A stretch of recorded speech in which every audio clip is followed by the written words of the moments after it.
Hi guys, welcome to learnCity. My name is Wendy, and in this video I'll be taking you through government past questions and answers. Question 1. In a democracy, sovereign authority is exercised by the A. People, B. Executive, C. Electorate, D. Legislator. Why not give it a try? Let's see what the correct answer is. The correct answer is C. Now, why is the correct answer C?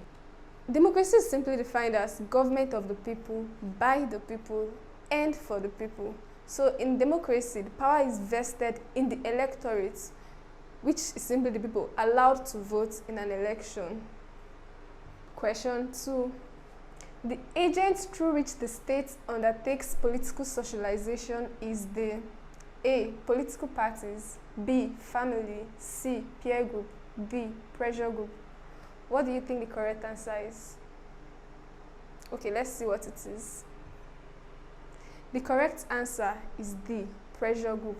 Now, the correct answer is pressure group because a pressure group is a group of people who come together to influence government policies and opinions in their favor.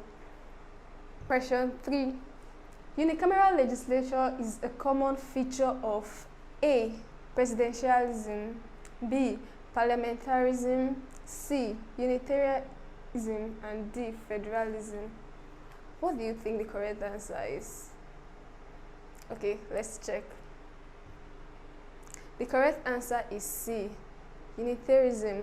Why is it the correct answer? Now, in a unitary system of governments, we have just one, as the name implies, unity. All power is vested in the center. So in the unicameral legislature, it's simply a legislature where power is vested in one body. Question 4. Independence of the judiciary is pertinent because it accords the judiciary the power to A.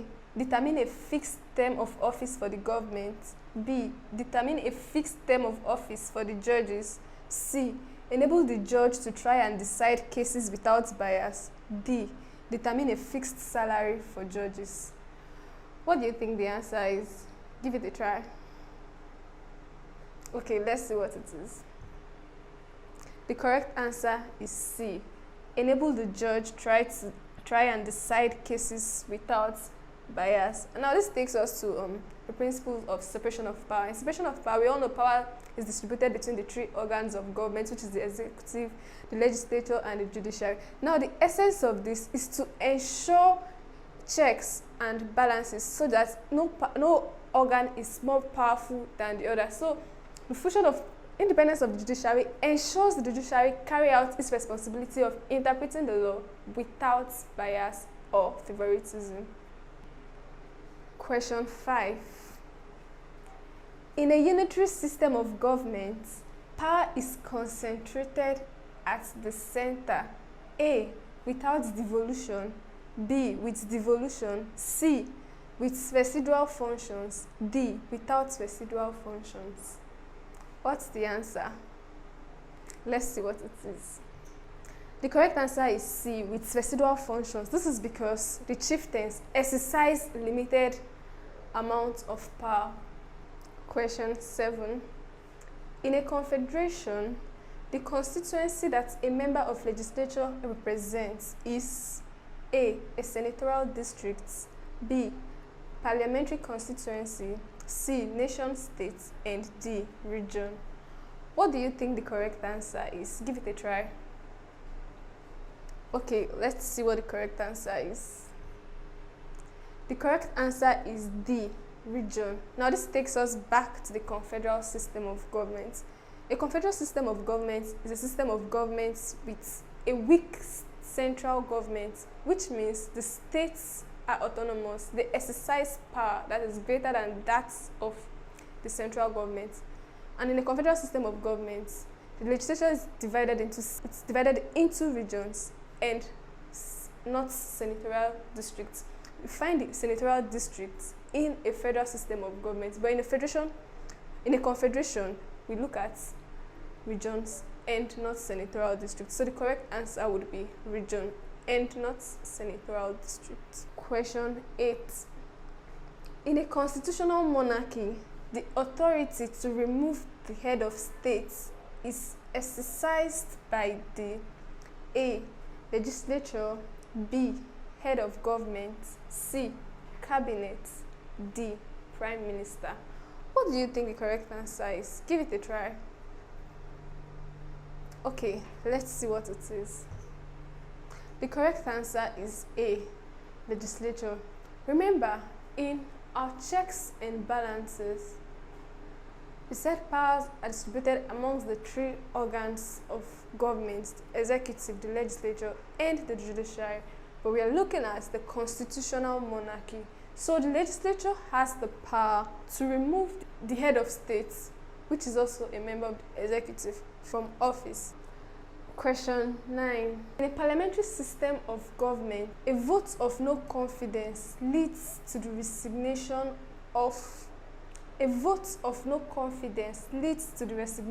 of A the entire cabinet, B. an individual minister, C. the entire parliament, and D. the prime minister. What do you think the answer is? Give it a try. Let's see what the correct answer would be. The correct answer is A. the entire cabinet. Now, a parliamentary system of government,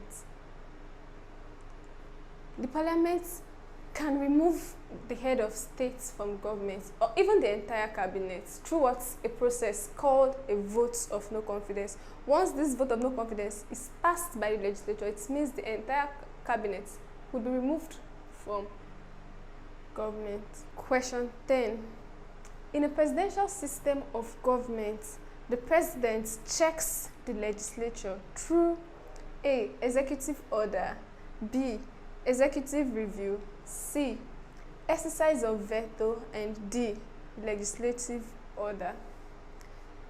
Can you guess what the answer is? Give it a try. Okay, let's see what it is. The correct answer is C. Now, why is C the correct answer? Exercise of veto.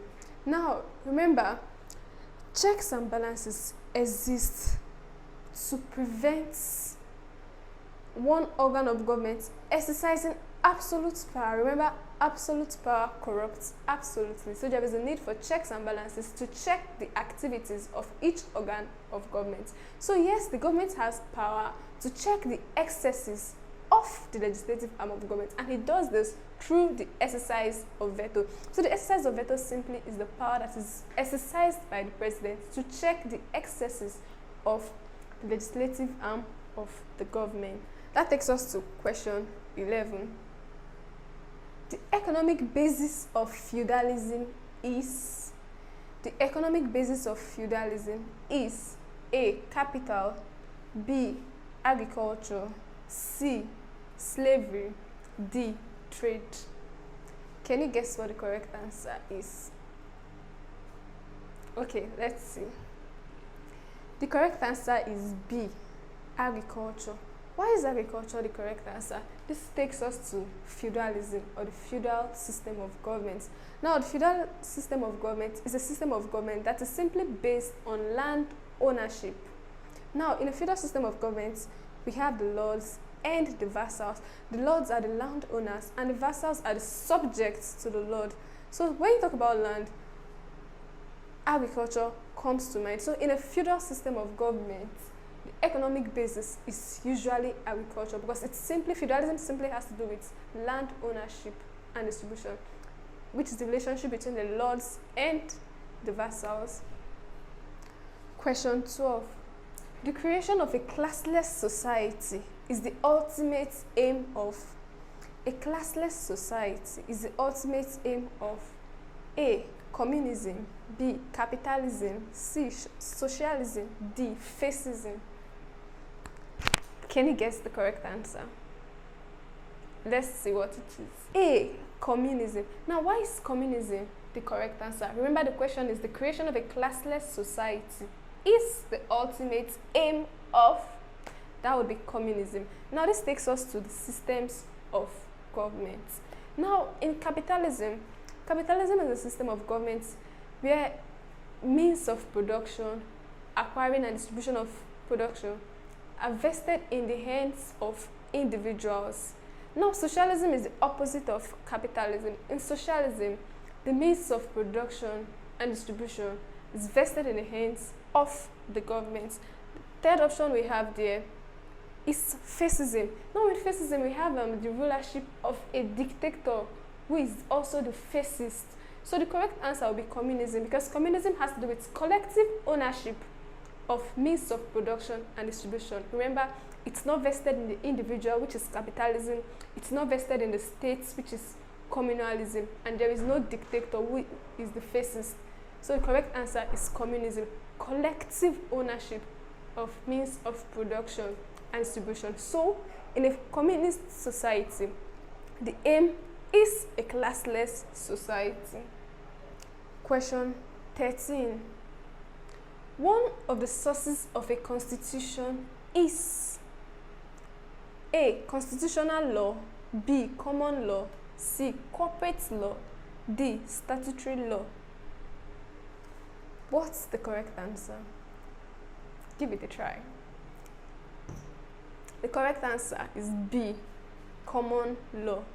What's common law, if I may ask? Now, common law is usually derived from the beliefs, the cultures, and the traditions of the people. So one of the basic sources of a constitution is the common law. The practices, the customs, and the traditions of the people form the common law, which in turn forms constitution. Number 14. The fundamental assumption on which the idea of the rule of law is based is A.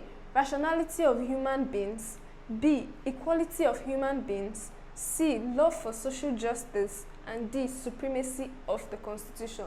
Can you guess what the correct answer is? Okay, let's see what the correct answer is. The correct answer is D. Supremacy of the Constitution. Why is the correct answer D, if I may ask? This takes us back to the rule of law. When we talk about rule of law, we have three things. We look at three things: the supremacy of the Constitution, equality before the law, and respect for fundamental human rights. Supremacy of the Constitution, equality before the law, and respect for fundamental human rights. So the fundamental assumption on which the idea of the principle of law is the supremacy. Now, this is the idea that the Constitution, nobody, not even the president of a nation, is above the law. Everyone will be judged by the same rule. So it means everyone is below. No one is above the law. So that's what the supremacy of the Constitution means. So it means the law supersedes. The law is superior to every other person, and everybody will be judged by the same law. Question 15. The principle of separation of power was made popular by A. John Locke, B. Baron de Montesquieu, C. Thomas Hobbes, D. Niccolo Machiavelli. Can you guess what the correct answer is? The correct answer is B. Baron de Montesquieu. Now, separation of power is simply division of power amongst the three organs of government: the executive, the legislature, and the judiciary. And this is to prevent absolute exercise of power by any organ of government. Question 16. Law made by state governments are known as A. Edicts, B. Acts, C. Decrees, D. Bylaws. The laws made by state governments, what are they known as? Give it a try. Let's see. The correct answer is A. Edicts. Now, why is edicts the correct answer? Actually, laws made by state governments are called edicts, while that's made at the federal government are called decrees. So we have the decrees and the edict. You must have heard those words, decrees and edicts. So the edicts are opposites of decrees. While decrees are made at federal level, edicts are laws made at state levels. Question 17. The law of libel limits a citizen's freedom of A. Association, B. Movement, C. Worship, D. Expression. What's the correct answer? Give it a try. Well, the correct answer is D. Expression. This takes us to fundamental human rights. Fundamental human rights are inalienable rights that every citizen is entitled to. And the fundamental human rights is found in Section 4 of the 1999 Nigerian Constitution, and it is based on the 1948 Universal Declaration of Human Rights. It's based on the United Nations Universal Declaration of Human Rights. When you talk about libel, libel has to do with slander, saying hurtful, negative things, blasphemous things against the person. So the law of libel limits a citizen's freedom of expression, because libel has to do with expressing ourselves. So the law of libel will limit a citizen's freedom of expression. Question 18. The first franchise in the history of the democratic process is A. Female franchise, B. Male franchise, C. Universal franchise, and D. Property franchise. What's the correct answer? The correct answer is B. Male franchise. Now this takes us to franchise. What is franchise? Franchise has to do with voting. When you talk of the first franchise, now it has to do with the systems of franchise. Now we have the male franchise. What is the male franchise? The male franchise was a system in which just males, the male adults, were allowed to vote. Now prior to the universal, today we practice the universal adult suffrage, or the universal adult franchise, which means every adult is allowed to vote. And in Nigeria, speaking of adults, 18 years. From 18, you're classified as an adult. So, but prior to this time, before we adopted the universal adult franchise, we had the male franchise, which means only males were allowed to vote in an election. So the correct answer would be the male franchise. Question 19. An interest group that admits members and conducts its affairs according to stated rules is described as A. Institutional, B. Organizational, C. Associational, D. Non-associational. What's the correct answer? Okay, let's see what it is. The correct answer is C. Associational. Now, an association is a group of people. They come together, they have the same interests. So, an association is an interest group that admits people and allows them to conduct their affairs based on existing rules. Question 20. A major influence on the formulation of public opinion is A. Public journals, B. Peer groups, C. Family, D. The mass media. What's the correct answer? Give it a try. Well, the correct answer is D. Mass media. The mass media is a major influence on the formulation of public opinion. What's public opinion? Public opinion is simply the opinion of the masses on a particular issue. So yes, the mass media influences the opinion of people in a given society and at a given time.